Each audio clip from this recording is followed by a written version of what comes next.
Pertemuan ke-13 membahas tentang sifat melawan hukum. Sifat melawan hukum merupakan unsur objektif dari tindak pidana karena merupakan penilaian terhadap perbuatan dan bukan pada pelaku.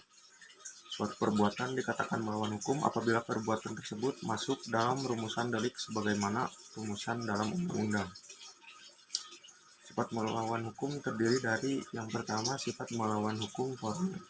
Suatu perbuatan bersifat melawan hukum apabila perbuatan tersebut dirumuskan dalam undang-undang sebagai suatu tindak pidana dan diancam dengan sanksi pidana. Perbuatan tersebut dapat hapus sifat melawan hukumnya apabila diatur berdasarkan undang-undang. Jadi menurut ajaran ini, melawan hukum sama dengan melawan atau bertentangan dengan undang-undang tertulis. Lalu kesimpulannya, sifat melawan hukum dapat dihapus dengan adanya alasan pembenar. Yang kedua, menurut sifat melawan hukum formil, alasan pembenar hanya dapat diambil berdasarkan hukum tertulis. Ketiga, menurut sifat melawan hukum material, alasan pembenar dapat diambil dari hukum tidak tertulis.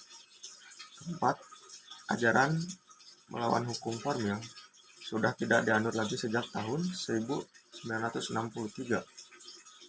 Yang kelima, yang menentukan adanya alasan pembenar di luar undang-undang adalah hakim.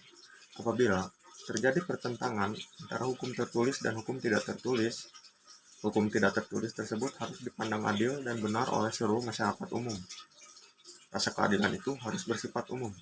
Sekian yang bisa saya jelaskan di pertemuan ke-13.